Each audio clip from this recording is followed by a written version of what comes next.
미주한인 우리 세상. 안녕하세요. 미우새입니다. 2026년 1월 21일 수요일 미주 아닌 우리 세상 470화 지금 시작합니다. 진행자인 태바이님이 현재 인도에 도 닦으러 가셨어요. 도 닦으러. 그래서 앞으로 2주 동안 제가 진행을 하고 그래요? 제가 태바님이 돌아오시면 인도 여행을 갔다 온 이야기와 함께 과연 무엇을 보고 무엇을 느꼈는지 그 얘기를 듣는 것도 아주 기대가 됩니다. 자, 오늘은 AI 시대가 도래하고 있는데 뭐 AI가 뭐 무엇을 하는지 어떤 변화가 일어날지 미주아닌 우리 세상에서 그동안 니체의 사상과 동학 사상 뭐 이런 인문학적인 시각에서 아주 큰 가르침을 주신 뉴욕의 강인호 선생님과 또 산호세에서 한의학 병원을 운영하시고 또 캘리포니아주의 침구위원회 위원으로 계시는 김현관 원장님 지난번에 나오셔서 좋은 말씀 해주셨는데 오늘은 AI와 인문학, AI와 한의학 이 두 가지 주제를 한번 나눠보도록 하겠습니다. 자, 우선 함께 해주시는 마리아님 인사 부탁드려요. 안녕하세요. 뉴저지에서 있는 이마리아입니다. 예, 마리아님은 강 선생님과 김 원장님의 말씀을 들으면서 송곳같이 날카로운 질문을 하도록 하겠습니다. 자, 좋습니다. 먼저 강인호 선생님, 뉴욕의 강인호 선생님 한번 본인 소개 부탁드리겠습니다. 저는 맨하탄 브루클린에서 살다가 이쪽 뉴욕 업스테이트 뉴욕 시골로 캐치킬이라고 하는 지역에 허슨벨이라고 그러죠. 거긴 이 지역에 있는 이 라인백이라고 하는 동네로 이사 와서 몇 년 됐습니다. 여기 살고 있고요.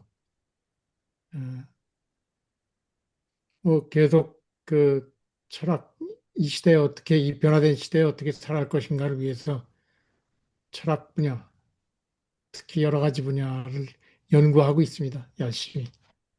네. 그동안 미주한인 우리 세상에 자주 출연하셔서 좋은 말씀 많이 나눠주셨습니다. 자, 다음에는 산호세의 김현관 원장님 본인 소개 부탁해요. 네, 안녕하세요.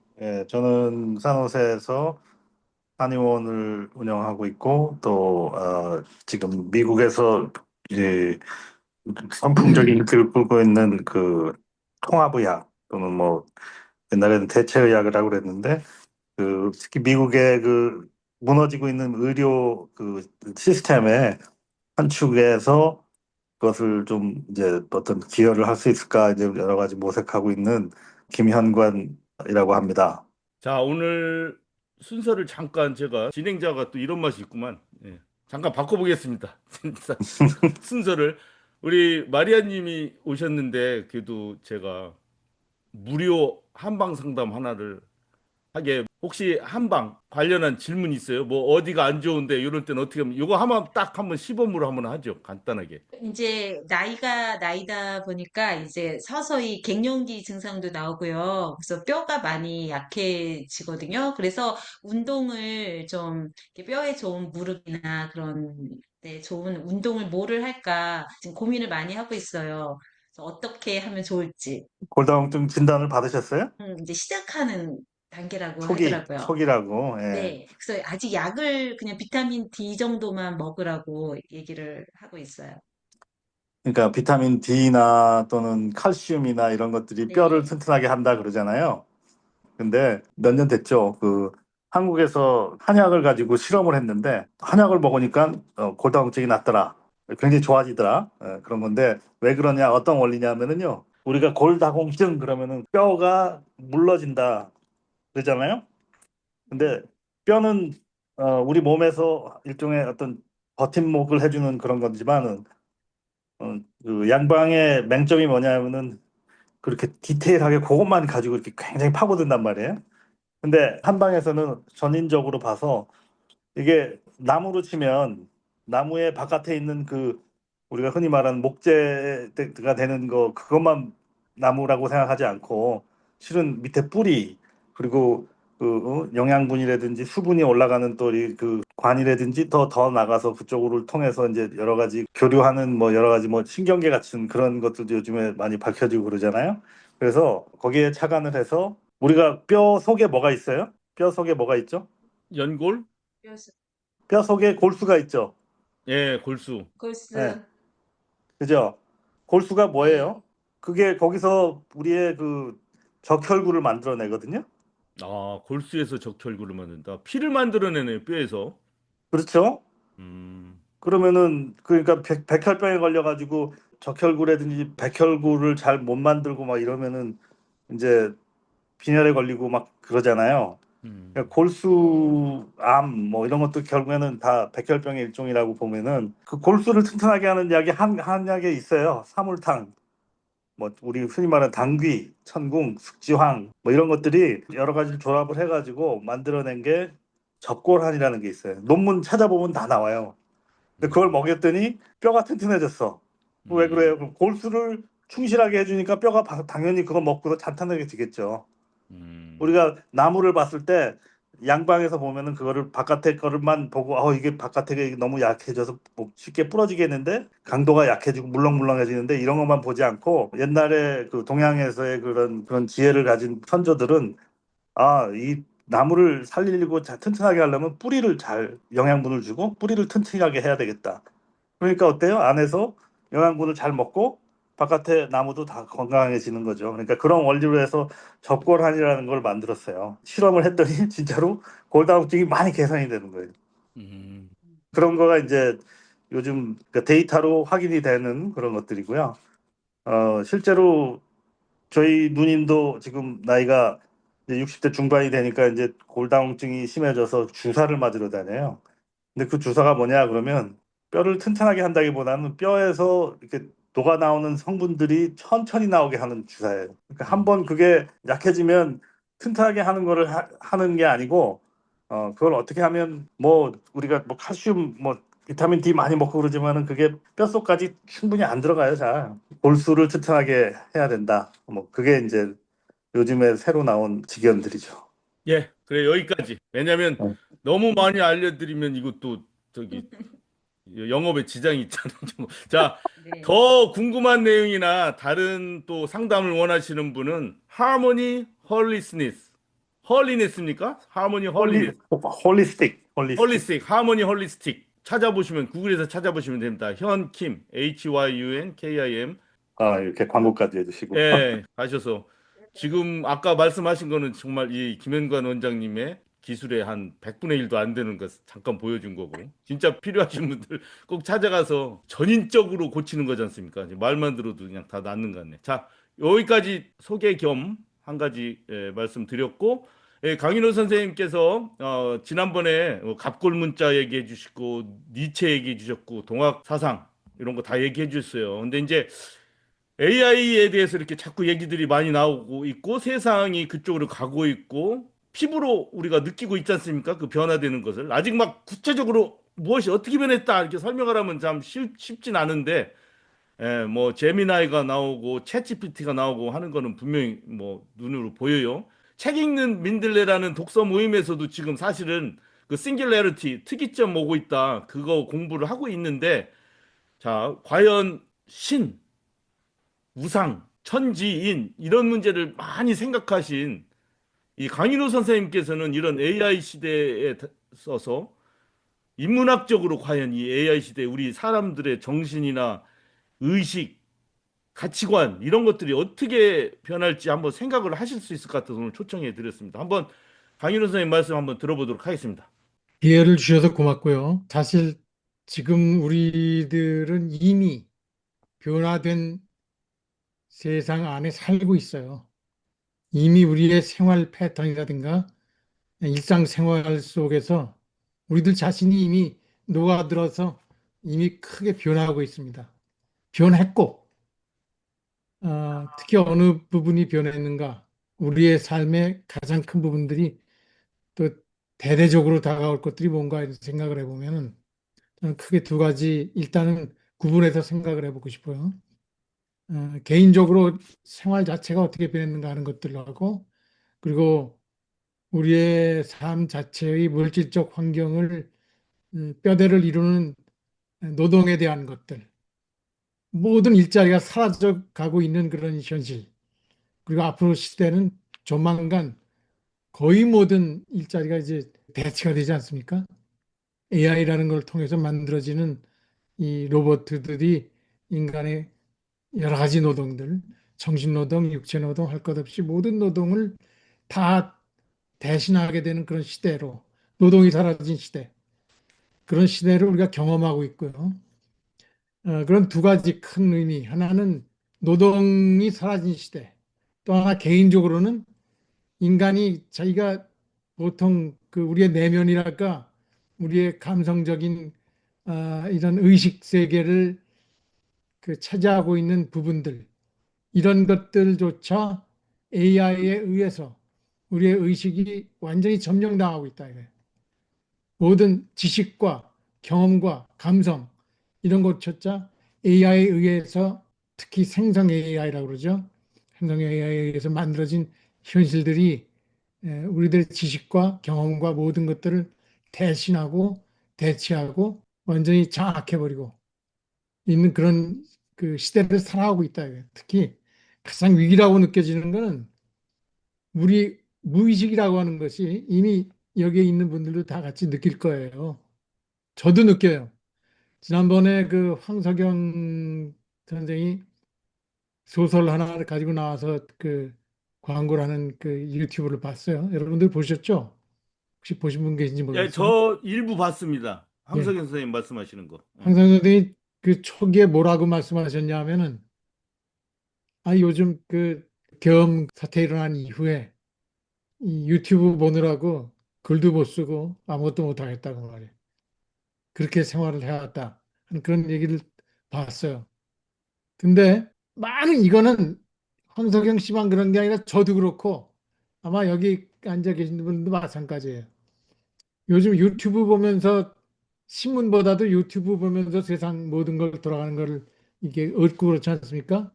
근데 유튜브라는 게 어떤가 하면은 이건 사실 저희들뿐만이 아니에요. 전 세계인들이 다 똑같은 공통의 고민들을 갖고 있어요. 그냥 거기에서 나오는 유튜브에 조금 접속돼서 얘기하다 보면 자기 관심을 따라서 쇼츠가 나와요. 그 쇼츠에 딱 엮이면은 그냥 거기에 매달려 가지고 계속 그걸 쳐다보게 된다 이거죠. 그러면서 모든 의식, 그 감성, 시간 이런 것들이 거기에 빨려 거기에 완전히 그 몰입이 돼 가지고 하루를 지배하고 일상을 지배하고 그다음에 의식, 무의식과 의식을 다 지배하는 그런 시대가 됐다는 거죠. 그러니까 정상적으로 정상적인 시간의 흐름을 따라서 자기가 생각하고 성찰할 수 있는 시간이 없어요. 우리가 우리의 의식을 완전히 점령당했다 이거죠. 나의 의지와는 상관없이 이 정상적인 성찰의 시간, 인간이라고 하는 건 사실 자기가 조용히 어떤 흐름에 따라서 바람이 부는 소리, 새 짖는 소리, 창밖에 새 짖는 소리, 개 짖는 소리, 닭 우는 소리 이런 걸 들으면서 좀 그 이렇게 그 공간을 따라서 내가 호흡하면서 의식의 순환도 이렇게 흘러가야지 이게 정상적인 생활을 하는 건데 그리고 생각을 이어갈 수 있고 하는 건데 그런 생각을 정상적으로 할 수 있는 그런 모든 기존의 메커니즘을 완전히 상실하게 됐다는 거죠. 어떻게 보면은 AI가 인간을 따라하게끔 얼마나 잘 따라하느냐 이렇게 만드는 것 같은데 지금 유튜브를 봐도 이제 AI가 만드는 건 전 보면 알거든요. 어떤 건 그럼 AI가 만들었구나. 근데 상당수가 AI가 다 만들었어요. 거의 다 그래요. 그러면은 그거를 보면서 오히려 AI가 인간을 따라하는 게 아니라 인간이 AI를 따라가는 것 같아요. 그 알고리즘을. 그러면 그러니까는 예.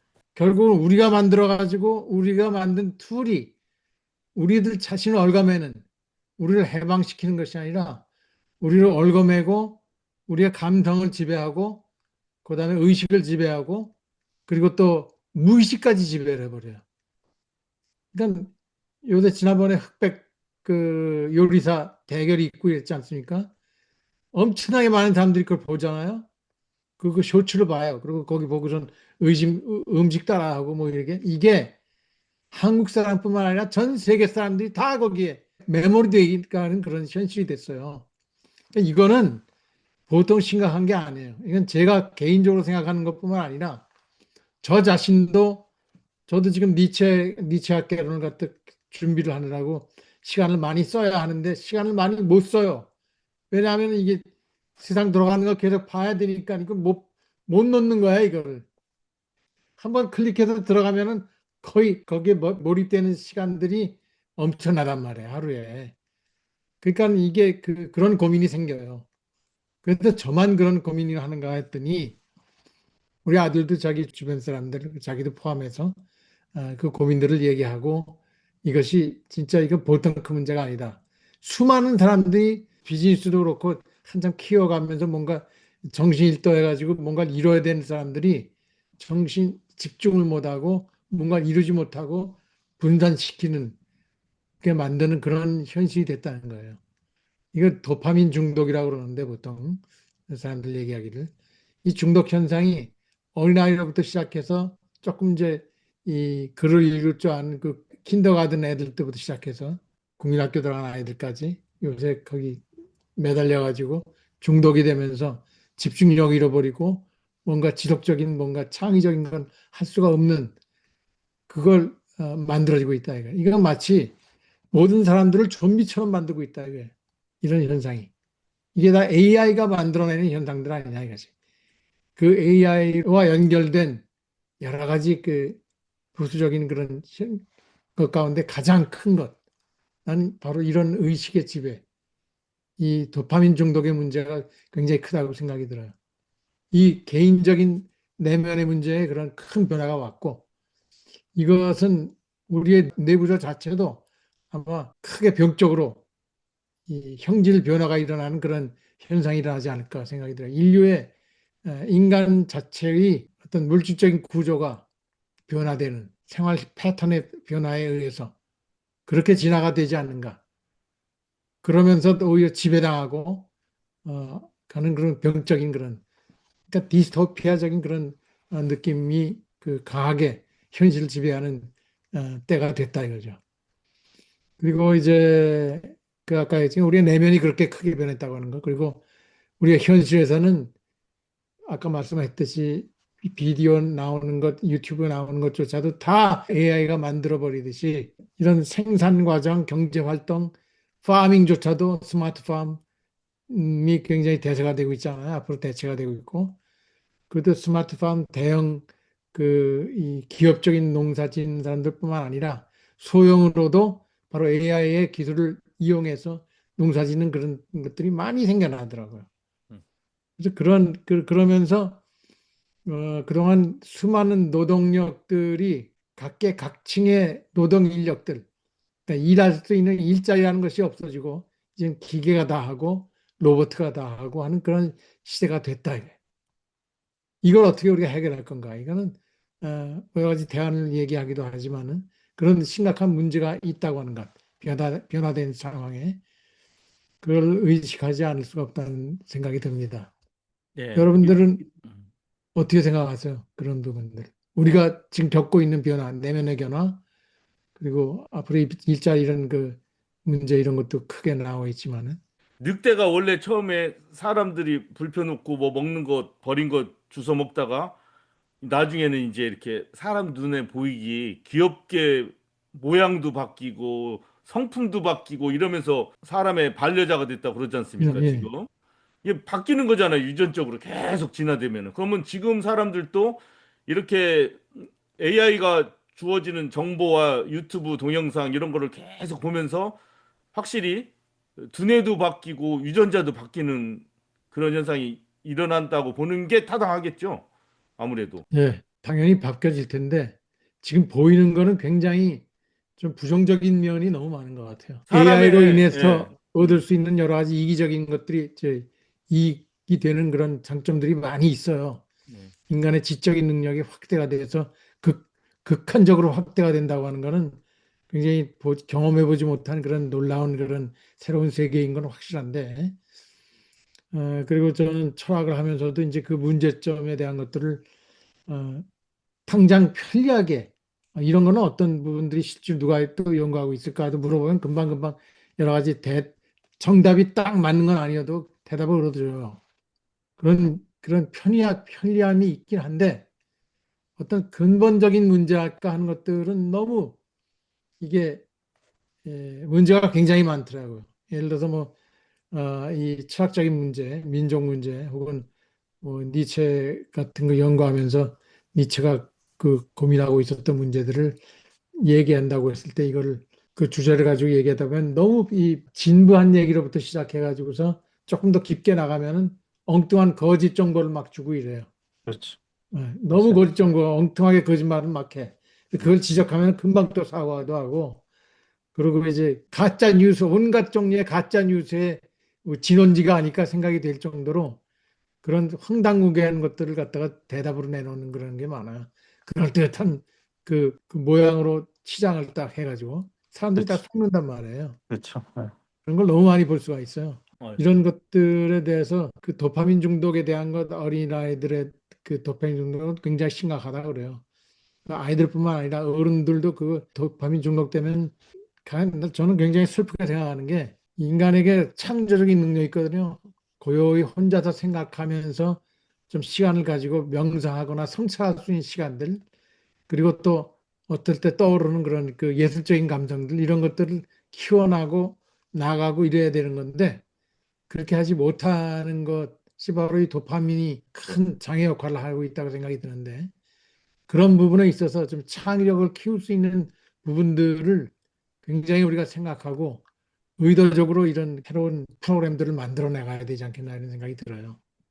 이게 우리의 큰 문제들이라고 생각하는데 그러니까 뭐 전문적으로 얘기되는 건 굉장히 많은 사람들이 그 각계 각 분야에 대해서 얘기를 하고 있는데 내가 일단 피부적으로 느끼는 경험하고 있는 것들을 중심으로 해서 잠깐 얘기를 드려봤어요. 약간은 이제 결이 조금 다른 얘기긴 합니다. 이게 한의학에서 결국 의학이니까 많은 질병의 자료, 또 질병을 고치는 여러 가지 자료들이 AI를 통해서 빨리 집적되고 걸러지고 결론 같은 것들이 더 효율적으로 나오면 역시 뭐 한방에서도 이게 도움이 되겠구나 이렇게 언뜻 생각이 되는데 김현관 원장님은 어떻게 보고 계십니까?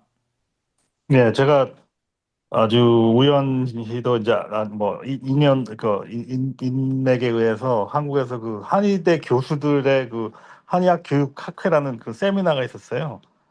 거기에 이제 온라인으로 주로 하죠. 그래서 거기를 가서 봤더니 주제가 뭐냐면은 AI 시대에서 한의학 교육 어떻게 할 것인가. 음, 근데 그분들의 제일 큰 고민이 뭐냐면 그 정도 교수까지 가려고 그러면은 엄청나게 공부를 하고 또 연구를 하고 업적을 계속 올리고 이렇게 해가지고 이제 중견 교수가 되고 뭐 학장도 되고 그러잖아요. 예.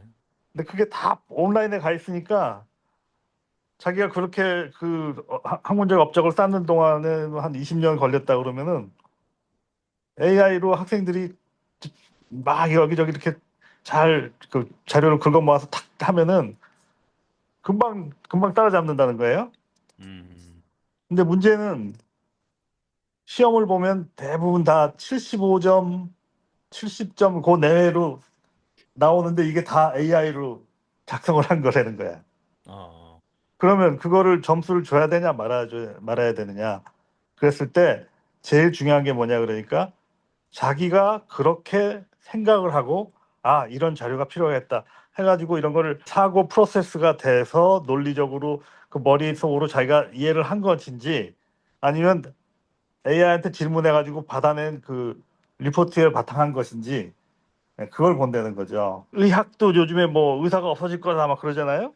예. 의사가 솔직히 제대로 이렇게 진단을 잘하고 필요한 거를 빨리 잡아내고 뭐 검사를 하고 치료를 그 적시에 하고 하려면 할 정도 되려면은 뭐 한 예를 들어서 뭐 한 5년에서 10년이 다 걸린다 그러면은 그 전까지는 오진이 많거든요. 환자들 고생시키기도 하고 뭐 죽기도 하고 심지어는. 근데 AI로 하면은 그런 그 러닝 커브가 짧아진다. 그러니까 의사들이 많이 없어질 것이다. 왜냐하면 그 AI가 더 정확하게 진단을 할 수 있는 시스템만 갖춰지면 지금 뭐 저기 하이텍에서도 코딩 쓰고 하는 사람들 뭐 한 1년에서 3년짜리 그 경력직 있는 건 다 없어졌대잖아요. 안 뽑는데요. AI가 더 그러니까. 잘하니까. 예. 예, 그러면 그 의학은 어떻게 되느냐 그랬더니 솔직히 서양 의학은 우리가 뭐 의사한테 가보셔서 알지만은 뭐 어떠다 그러면은 어디 검사해보고 그걸로 그러니까 소위 에비던스 베이스드라고 그래가지고 그걸로 거기에 확진을 그걸로 가지고 그 다음에 거기에 따라 맞는 처방을 내리고 치료를 한단 말이에요. 그러니까 그거는 간단하거든요.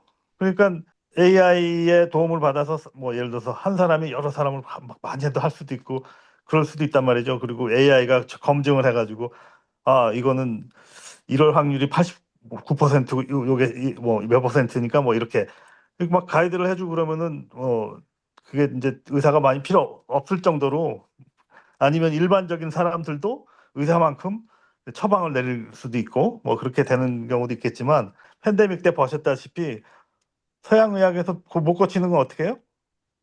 못 고치는 건 못 고치는 거죠. 에비던스가 없으니까. 네. 음. 그러니까 그런 것들은 어떻게 하느냐 그러면 그때 이후로 사람들이 많이 이제 배운 거죠. 학습을 한 게 아 의사가 내가 아프면은 다 고쳐줄 수 있는 게 아니구나. 또 의료 시스템이 이렇게도 쉽게 망가질 수도 있는 거구나. 그리고 결국에는 거기서 지켜주지 못하는 건 내가 지켜야 되겠구나 하는 그런 자성이라고 그럴까 그런 게 많이 생긴 거죠.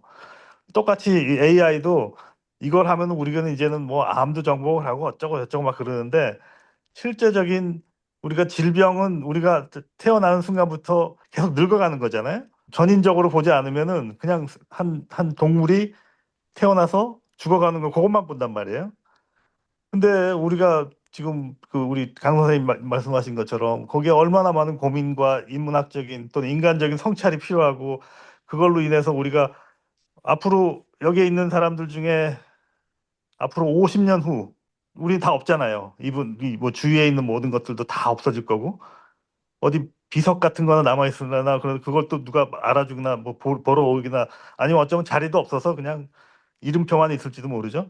그런 것처럼 우리가 다 없어질 건데 거기에 맞는 인간적인 우리의 그 가치 그런 것들은 어디로 가느냐 이제 그런 문제까지도 나오지만 의학은 그런 걸 빼고 얘기하면은 그냥 뭐 간단한 거예요. 뭐 열이나 그러면 해열제 주고 너 어디가 염증이 생겼어? 그러면 뭐 항생제 주고 뭐 이런 거잖아요. 근데 요즘에는 굉장히 그렇게 발달해가지고 무슨 암이 어떻게 3기에 그 진단을 받으면 무슨 치료를 하면 평균 15%더 살더라. 뭐 5달 더 살더라. 뭐 이런데요. 근데 그 가격이 엄청나대. 그래서 투자 대비 생명 얼마큼 살 수 있는가 뭐 그것까지 나온대요. 근데 그런 것들은 그냥 말 그대로 그냥 생각하는 거고 우리가 논리적으로 하는 거지만 예를 들어서 거기에 이제 우리 그 휴머니즘이라고 할까? 거기에 보면 우리 어머니의 문제고 그런데 집안이 먹지 못해서 치료를 못 받고 고통받는 그런 것들은 우리가 뭐라 그럴까 겪는 거잖아요. 근데 그런 건 다 배제된 상태로 이런 것만 계산을 하는 거죠. 그거가 더 점점 AI가 들어와서 더 날카로워지고 더 저기 되겠죠. 근데 그 한 가지 그 의학은 특히 한의학은 옛날에부터 그 전인적으로 봤단 말이에요. 이 사람을 전체적으로 봤을 때 뭐 허준 선생이 거기 뭐 그 드라마 같은데 거기 보면은 긍휼한 마음 환자를 봤을 때 긍휼한 마음을 가지고 하라 뭐 이런 식으로 그런 거가 덕목이었고 또 더 전인적으로 보고 그러다 보니까 치료 과정은 그냥 침 하나 놓고 뭐 약 주고 뭐 이런 것만이 아니고 그 사람의 마음을 이렇게 동감해주고 같이 이렇게 해주는 그거가 엄청난 그 효과가 있고 가치가 있는 건데 그거를 갖다가 이제 에비던스 베이스드 된 서양 의학적인 쪽에서 보면은 이거는 플라시보 효과다 하고 그거를 갖다가 이제 그 가치가 없는 걸로 해버린다고요. 에비던스만이 가치다. 음. 꼭 저기 뭐야 옛날에 그 중세 썩어빠진 가톨릭에서 갑자기 성경만이 뭐 가치다 뭐 이렇게 하고서는 기독교 뭐야 저기가 나온 것처럼 뭐 그런 것처럼 그런 생각이 들기도 하지만 어쨌거나 이 한의학은 실제로 제가 여태까지 지금 한 거의 20몇 년 하다 보니까 그 사람하고 공감을 하면요. 그 사람이 나를 믿고 침을 솔직히 아주 잘 안 놔도요. 잘 놔요. 음. 예. 그런 것들은 우리가 뭘 했을 때 뭐를 하면 잘 놨더라. 그런 거를 많이 아니고 그거보다 더 이상이 있다는 거를 우리가 알아야 되는데 그 서양 의학은 뭐든지 이렇게 인간은 다 빼버리고 병만 가지고 하는 거죠. 그러니까 어떤 사람들이 요즘에 그때 제가 한번 말씀드렸잖아요. 패소제니시스. 그냥 뭐 이거는 무슨 병이고 이렇게 이렇게 진행이 되면 이럴 때는 이렇게 가고 저렇게 가고 그것만 막 밝혀내는데 실은 우리가 어떻게 그 사람을 좋게 해주느냐 그런 거를 하려고 그러면 먼저 인간적으로 그 사람하고 관계에 있어서 어떤 환자와 의자 간의 어떤 그 라포트라고 그러죠. 뭐 아니면 뭐 이렇게 이런 것들이 잘 이렇게 형성이 되고 신뢰와 위로와 뭐 동감이 이런 게 있어야 되는데 그게 제일 없는 게 지금 정신과잖아요. 정신병은 거의다가 알고 보면 사회병이잖아요. 사회에서 인간들이 뭐 만들어낸 거기에서 적응을 못 한다거나 아니면은 어 너무 굉장히 뭐 싸나워져 가지고 서로 간에 굉장히 이렇게 무도하게 막 서로 이렇게 괴롭힌다든지 아니면은 소외된다든지 그 제도적으로 뭐 이런 것들에 대해서 그걸 이해하고 그런 것들을 가지고 고치려고 하고 그러면서 그 안에서 같이 이렇게 그런 사람들을 심지어는 마약을 한다든지 이런 사람들도 그런 거 안에서 이렇게 고치고 하는 그런 거가 실은 동양의학에 많이 있단 말이죠. 인본 사상이 더 강하게. 그러니까 그 결론은 뭐냐면은 아무리 AI가 학문적인 업적이라든지 뭐 이런 임상 데이터들을 다 갖고서는 이럴 때는 무슨 향을 먹으면 다 뭐 몇 퍼센트 낫습니다 이렇게 해줘도 실은 그 모든 것들을 가능하게 하는 건 사람이 사람을 고치는 거에 가치를 둬야 된다. 저는 이제 그렇게 생각하는 거거든요. 네. 그러면 여기서 이 전인적으로 생각하는 거 말고 제가 그냥 아주 일반인의 시각에서 한의학도 이제 부분적으로 예를 들어 어떤 데이터가 있잖아요. 데이터. 네, 예를 들어 네, 뭐 혈맥 어느 혈맥을 짚으면은 뭐 내장에 어디가 좋아지고 뭐 이런 상관관계라든가 이런 것도 다 데이터베이스화되고 또 그것들이 논리적으로 해석되고 적용되고 뭐 그런 움직임도 있긴 있나요? 한의학 내. 네. 제가 11월 달에 한국 갔는데 그 2000년도부터 2002년까지가 그 한의학이 그때 한의과대학 들어간 사람들이 제일 그때 소위 말해서 그 인재들이 제일 많이 들어갔대요. 근데 그게 예를 들자면은 뭐 서울대 의대보다 더 높은 점수를 가진 사람들이 막 한의대로 몰렸다는 거야. 2000년도에서 2002년. 음. 그리고 심지어는 의과대학을 나온 다음에 의사로 좀 있다가 보니까 자기가 이제 거기에 인간으로서 어떤 치료를 하는 거에 대한 이제 회의를 느끼는 거죠. 이런 사람들이 대거 한의과대학으로 들어왔다는 거예요, 그때. 동양학 붐이 의사들이. 일어날 때지. 그때. 의사들이. 예. 그러니까 그때 그 사람들이 만든 그런 그 어떤 그 네트워크 같은 게 있는데 그 뭐냐면은 예를 들어서 여의도에다가 클리닉을 낸 사람하고 그다음에 종로, 그다음에 또 강남 뭐 이런 식으로 이렇게 해놓고 모든 사람을 똑같은 그 어떤 캐테고리 뭐라 그럴까 이렇게 보는 그 가이드라인대로 이렇게 해서 진찰을 다 입력을 해요. 진찰을 한 다음에 그다음에 무슨 치료를 해 진단을 이렇게 하고 그거를 쫙 취합을 한대요. 그러면은 여의도는 뭐 증권가라든지 사무직이 많으니까 어떤 때 무슨 병이 많이 나더라. 또 몇 시간대가 제일 많이 아프더라. 뭐 이런 식으로 그거를 데이터를 하는 전문가가 생겼어요. 여자분인데 한 달에 4일만 출근을 한대. 아니면 음. 나머지는 집에서 계속 애 키우면서 그 데이터를 가지고 이제 밝혀내는 거죠. 그러다 보면 우리가 이제 사는 게 거의 다 비슷하니까 이런 사이클에서 뭐가 잘못되면 이런 병이 걸리고 이럴 때는 이런 처방을 받으면 잘 낫더라 그러면은 이제 치료의 효과가 평준화가 되겠죠. 거의 이제 70% 이상은 다 맞는 거예요. 이제 가면은. 예? 음. 근데 저도 지금 20년째 이상 이걸 공부하지만은 처음에 할 때는 뭐 얼토당토 않게 뭐 막 실수도 하고 그러잖아요.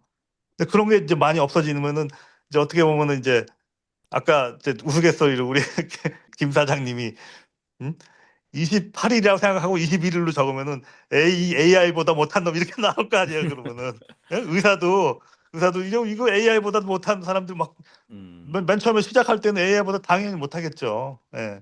그럼 가치를 어디에다 둘 거냐 이거죠. 그리고 실은 그런 걸 하더라도 사람들이 나는 그 인포메이션만 가져가고 나는 그냥 낫기만 하면 돼. 그런 사람도 있겠지만 실은 그 따뜻한 미소로 그 자기를 환자로서 대해주고 그다음에 이렇게 위로해주고 하는 그런 사람을 원하거든요. 환자들이.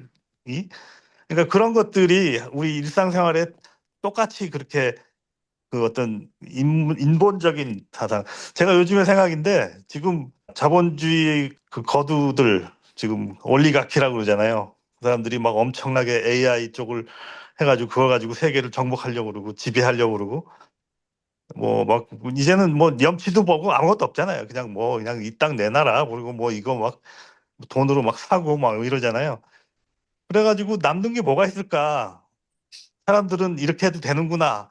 라고 막 사람들이 이제 너도 나도 그럴 거 아니에요. 약자만 그냥 그 강자 밑에서 더 이렇게 살고. 그렇게 되면은 나중엔 뭐가 남을까 그랬더니 우리가 성찰을 해보면 아, 우리 이렇게 살면 안 되겠구나. 그런 게 성찰이 언젠간 될 거 아니에요? 근데 그게 바로 인문학이고 그게 인본주의고 그렇더라고. 근데 그거에 가장 어떻게 보면은 우리 생활 속에서 가장 그 절실하게 느껴질 때가 언제냐면 누가 아프고 그 아픈 사람을 우리가 어떻게 대할 것이고 그 사람을 또 그런 걸 잘 치료하는 거를 트레인한 사람한테 가서 치료를 받게 해주는 거. 그게 그래서 저는 그 아까도 처음에 얘기했다시피 특히 전 세계 이 자본주의의 아주 제일 중심이라고 하는 미국에서 지난 7월 4일 날 뭐 했어요? 빅 뷰티풀 빌인가 해가지고서는 그 메디케이드 그 삭감 저소득층 됐죠. 예. 예 그걸 여기 캘리포니아만 해도 40%가 거기서 돈이 왔는데 그거 삭감했어요. 예. 왜 그러냐 보니까 우리는 이제 미민자들 다 쫓아보내고 백인들 위주의 사회를 하려면 기생충 같이 우리의 돈을 그 사고 있는 이민자들 또 소수민족 또 저소득층 뭐 이런 사람들을 다 쫓아보내자. 그러니까 그걸 다 삭감해버린 거잖아요. 그렇게까지 해도 된다라고 생각하는 사람이 또 있어. 평소에는 뭐 무슨 뭐 스피리추얼한 게 어떻고 저떻고 막 얘기하다가도 베네수엘라 석유 우리가 먹는 거 우리한테 좋은 거 아니야? 막 그런 사람들 미국 사람 진짜 요즘 많이 봐요. 그러니까 이게 이렇게 해도 되나 이거? 그런데 보니까 결론은 뭐냐면은 그런 인문주의, 인본주의가 빠져버리면 우리 강 선생님 말씀하신 건 이제 디스토니아가 이제 우리 앞에 펼쳐질 거죠. 아주 간단한 퀘스천이 뭐냐면은 뭐 비트코인도 원래는 우리 인간 생활의 그런 경제적인 활동을 언제 어디서나 우리가 편리하고 굉장히 신속하게 이렇게 할 수 있고 하는 시스템이라고 그랬는데 지금 자본 거기에 투자한 사람들이 그걸 가지고 자기들이 다 점유해 버렸잖아요.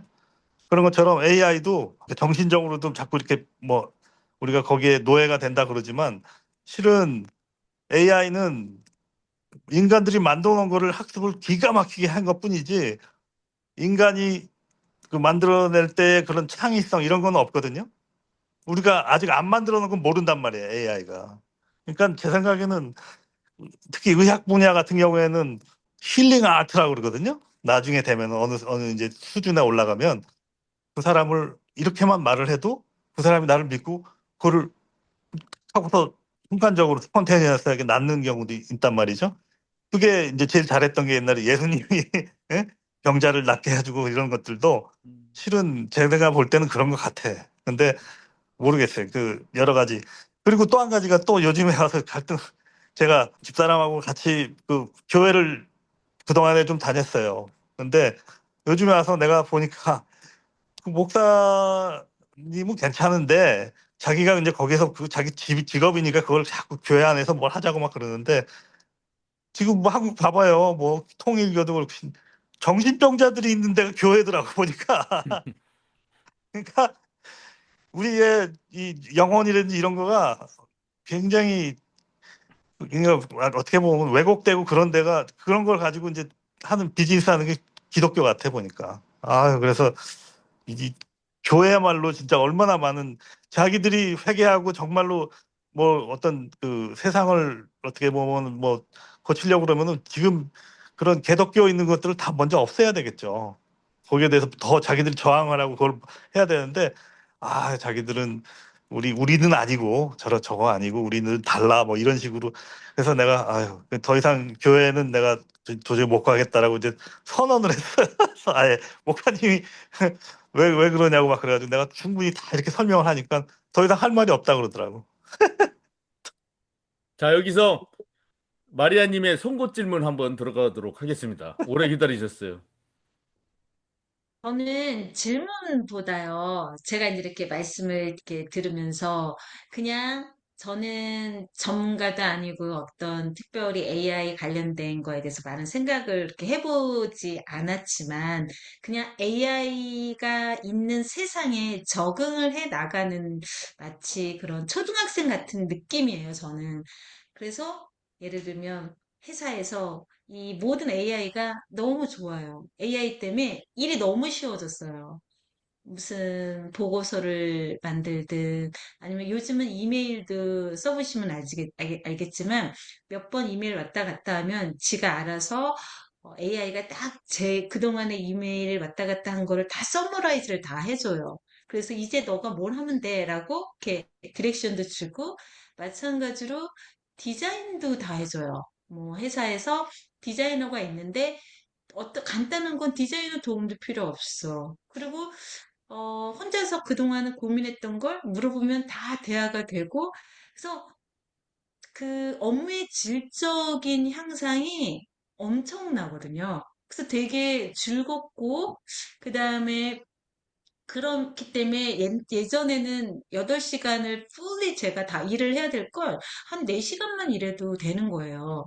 일이 그만큼 뭐 컴퓨터의 이런 여러 가지 프로그램이라든가 이런 게 발전된 것 때문에도 이미 업무가 많이 향상이 됐지만 거기에 더 이렇게 향상이 되고 그리고 뭐 유튜브나 이런 데 많은 사람들이 이렇게 이런 걸 만들고 그렇지만 어, 이제 이렇게 전문가적인 아니면 이렇게 좀 철학을 하시는 분이라든가 이렇게 한의사님께서는 이렇게 염려되는 그런 포인트가 보이겠지만 그냥 이런 AI를 일상에서 접하고 배워가면서 이렇게 즐기는 사람으로서는 그거는 어차피 내가 걱정 안 해도 이렇게 전문가들이 알아서 걱정을 해서 해답도 주실 테니까 전 그 안에서 그냥 즐기면 되지 않을까. 숙분이 만끽하면 되지 않을까. 그리고 나한테 나머진 시간에 좀 더 내가 내 인간적인 어떤 만족을 위해서 쓰면 되지 않을까. 이런 생각, 그 굉장히 파지티브한 생각이 들었어요. 특히나 이렇게 고민을 해주시는 분을 보니까 더더욱이나 나는 그거 걱정 안 해도 되겠구나. 조만간에 뭐 법적이든 아니면 이렇게 저 같은 경우는 성당을 다니는데 성당에서도 이런 것을 통해서 어떻게 우리가 일상생활에서 어떤 중독이 되거나 그렇게 되지 않도록 어떤 그런 디렉션을 주고 뭐 마찬가지로 유튜브나 이런 것 때문에 제가 잠을 이렇게 안 자면서 그런 데에 빠지는 일이 없도록 어떻게 다 세상에서는 그게 정부든 아니면 병원이든 아니면 학교든 교회든 이런 길을 찾아가지 않을까. 그래서 굉장히 긍정적인 생각이 들었어요. 네, 제가 진행을 서툴리 하는구나라는 거를 딱 깨달았습니다. 원래 현재 AI나 유튜브를 통해서 편리해진 거, 효율이 높아지는 거부터 얘기하고, 그 다음에 이제 다음 점유법을 써서 이제 그러나 거기서 나오는 문제점 이렇게 얘기 나와야 되는데 지금 너무 늦었어요. 이렇게 편집하기에는. 그래서 들으시는 분들이 조금 아까 마리아님 한 분을 먼저 한 거라고 생각하시고 그 다음에 이제 강인호 선생님 말씀하신 거, 김영건 선생님 말하신 거 이제 생각하면 되겠네요. 자, 근데 사실은 도움이 많이 되죠.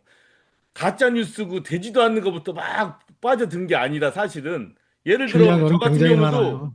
뭐 만드는 거 뭘 하나 만들어야 되는데 처음 만든다 할 때 도움 상당히 많이 됩니다. 다만 뭐 먹을 거 만드는 거 말고 실제적으로 뭐 변기를 수리하거나 이거 실제 돈 들어가는 일들이 있잖아요. 굉장히 상당히 많이. 뭐 자동차 뭐 오일을 체인지한다든가 뭐 집에 뭐 어떤 한 부분이 고장나서 뭐 고친다든가 이럴 때 유튜브를 찾게 맞아요. 되잖아요. 원래 이렇게 해서 편리함이 생활이 많죠. 편리해서 이제 의존을 하다 보니까 또 이제 뭐 마음도 우울한데 유튜브 보면 재미나고 막 웃긴 것도 되게 많잖아요. 뭐 먹을 거를 막 짜장면을 10그릇 먹는다든가 이런 거 그냥 그런 거 그거 보면서 그냥 해 하고 아무 생각 없이 쳐다보면은 조금 뭐 스트레스도 없어지고 하니까 그렇게 해서 차츰 생활이 이제 의존하다가 나중에는 근데 거기에는 이제 특히 정치 뭐 뉴스 이런 거에는 이제 안 좋은 것들이 많이 들어가는 거 아닙니까? 뭐 상업적인 것도 메시지도 들어가고 그래서 이제 그게 문제라는 얘기죠. 그게 문제라는 거. 실제 생활 속에서 도움이 많이 되죠. 그래서 만약 이렇게 되다 보면은 어떤 신이라든가 우리 가치관 이런 거 있지 않습니까? 그 강인호 선생님 그런 거에 대한 영향이 어떻게 될 것 같습니까? 진짜 종교 같은 거는. 아까 현광 씨가 기독교에 대한 얘기를 해주셨는데 종교 문제. 네. 어, 특히 이렇게 저기 안주인이 교회 가자고 그러고 박간 양반이 조금 따라갔다가 약간 말싸움 일어나고 이게 이제 전형적인 이 한인 가정의 문제인데 이거 잘 교회는 극복하시기 바랍니다. 현명하게. 예. 이게 그렇게 갈 게 아니에요, 기독교나 이게. 이제 종교도 이제 도태가 되기 시작해요. 이미 제도로서의 종교는 이제 자연스럽게 자연스럽게 도태가 되어 가고 있어요. 기독교도 그렇고 디클라인이 됐고 그리고 지금 다시 또 교회 다니면서 뭐 자기 위안을 얻고 하는 사람들도 많이 물론 있지만은 사람이 죽을 수밖에 없는 그런 운명이기 때문에 이 관혼상제는 교회에서 보통 하잖아요. 이 죽고 태어나고 뭐 이런 것들 아프고 그럴 때 위로하고 또 마감하고 시작하고 하는 것들은 교회 이 종교 의식을 통해서 보통은 다 맡기고 예, 살아가기 특히 때문에 미주 한인 사회도 더 하는 네. 것 같아요. 특히 그렇기 여기 때문에 돌아가셨을 때. 종교가 예, 제도로서 아직도 남아있는 역할은 있지만은 예, 예. 그러나 어떤 인간의 가장 근본적인 문제들을 그동안 다루어 왔던 그런 역할들은 더 이상 하기가 힘들어진 시대가 됐어요. 음, 기독교의 한계조차도 이제 드러나고 있고 이미 기독 종교 자체가 이미 어떤 한계에서 출발했느냐 하는 그런 이 연구들과 그 연구로 인한 그 수많은 자각과 경험들 이런 것들이 굉장히 문화가 되고 그동안 오랜 세월이 지났기 때문에 이제 종교가 이제 굉장히 역할을 옛날과는 다른 그런 역할을 할 수밖에 없어요. 그리고 또 실제로 또 조금 더 지성적인 차원에서 좀 진화가 된다고 한다면 종교에 기대 가지고 자기의 어떤 정신적인 문제를 해결하고 하는 그런 단계의 정신성은 이제 벗어나거나 하는 그게 인간의 진화 단계라고 생각이 들어요. 당연히 그 종교를 벗어난다고 하는 것이 그 하나의 과제이기도 하다 이거죠. 우리가 저같이 목사를 그만둔 사람들, 기독교를 떠난 사람들, 기독교를 비판적으로 보고 미래가 없다고 판단하고 있는 사람 입장에서 봤을 때는 교회를 다니거나 뭐 교회를 통해서 한다고 하는 것 자체가 굉장히 어리석다고 하는 걸 지금 알고 있죠. 많은 사람들이 이미 떠나고 있고 이 한인 사회에 특히 한인들이 그 살아가는 곳에는 항상 교회가 있기 마련인데 이 교회가 한인 공동체라고 하는 것, 미주 한인들의 그 공동체성을 만들어내가는데 오히려 그 방해 역할을 많이 해요. 오히려 제가 경험한 바에 의하면은 거기에 교회가 역할하는 거는 교회 각 교회 자기 교회 중심에 이기적인 자기 회원 뺏기 운동하는 거죠 주로 그런 적이고 목사 밥 먹여주는 그런 역할밖에 못 하고 있어요. 시골 같은 데서는 여전히 이 교회가 굉장히 중요한 역할을 하고 있을 텐데 그런데도 그런 역할은 제대로 못 하고 있는 게 현실이죠 사실. 그게 굉장히 큰 문제라고 생각이 들고 앞으로 그러나 이제 이 AI 시대의 가장 큰 문제는 아까 아, 여러 가지 편리함이 있고 놀라운 그런 이로움이 많이 있지만 그래도 여전히 크게 겪고 있는 중요한 위험한 문제라 위험이랄까 위기랄까 하는 그런 문제들은 여전히 의식을 하고 있어야만 되는데 그중에 가장 중요한 건 창의력에 대한 걸 어떻게 키울 거냐. 창의력을 잊어버린단 말이에요. 사람들이 그게 몰입이 된다고 할 때 아무리 편리하다고 해도 그건 내가 뭐 내 머리를 써서 짜내서 하는 것 그런 시대가 이제 지나갔으니까 너무 편하게 하다 보면은 크리에이티브하게 이렇게 뭔가 하는 게 없어진단 말이죠. 그러니까 위대한 어떤 예술성 이런 것들이 나오기 힘든 그런 생태가 형성이 된다는 거예요. 내가 걱정하는 건. 그걸 어떻게 해결할 거냐 하는 게 이제 가장 중요한 문제인데 특히 AI라고 하는 거는 패턴을 찾아가지고 거기서 같은 패턴을 데이터화 시켜가지고 그걸 효용성을 가지고 물질화시키고 형상화시켜서 이제 뭔가를 만들어내는 거란 말이에요. 응? 그동안의 데이터. 근데 데이터가 잘못된 데이터들로 많이 쌓여진 것들이 굉장히 많은 경우가 있어요. 특히 인문학적인 부분에는. 예를 들면은 재미없어질 수가 있는데 천부경 얘기를 해보면은 천부경 하는 걸 갖다 이 AI한테 물어보면은 너무나 뻔한 이야기들만 쭉 나열을 하고 있어요. 그 잘못된 데이터들이 다 들어가기 때문에. 그래서 그걸 하나하나 반증을 하면서 얘기하면 또 그걸 또 받아가지고선 그 얘기까지 같이 해가면서 잘못된 데이터라고 하는 걸 지적을 하면은 또 수용을 하긴 해요. 그리고 이제 그 하나하나 이제 반박을 해 나가는 과정을 그 또 자기가 리이밸류에이션을 해. 그런 긍정적인 면이 있다고요. 잘 찾아보면은 AI를 사용하는 것도 내가 정말 창조적인 안목을 가지고 이 AI를 사용할 수 있는 그런 능력만 키우게 된다면은 정말 멋진 그 결과물을 얻을 수 있긴 해요. 그게. 이롭게 사용할 수 있는 거는 그런 분야대로 우리가 사용을 하고 그 창조적인 면을 어떻게 키울 것이냐는 게 큰 과제인 것 같아요. 네. 네. 자, 간단하게 정리하면 제가 잘 이해했나는 모르겠지만 우리 인문학에서 AI의 이 변화 발전 성장에 맞춰서 가장 중요한 것은 이 사람의 가치관과 창의력을 상실해가는 문제가 있다. 이렇게 간단하게 정리하고 한의학에서는 이 양반과 마찬가지로 어떤 자료, 데이터, 처방, 증상 이런 것에 대해서는 뭐 발전이 있을 수 있겠지만 이 전인격적으로 사람을 사람으로 대하면서 고쳐주는 그런 치유에 에, 있어서는 AI 시대에 더 힘들어질 것이다. 뭐 이런 식으로 한번 정리를 해보도록 하겠습니다. 와면은 별로 안 드시는 것 같은데 눈치를 보니까 이렇게 하고 오늘 시간이 한의 많이 분야의 그 지났으므로 데이터를 확립하는 게 그 과제일 것 같아요. 예, 예. 한의 분야에.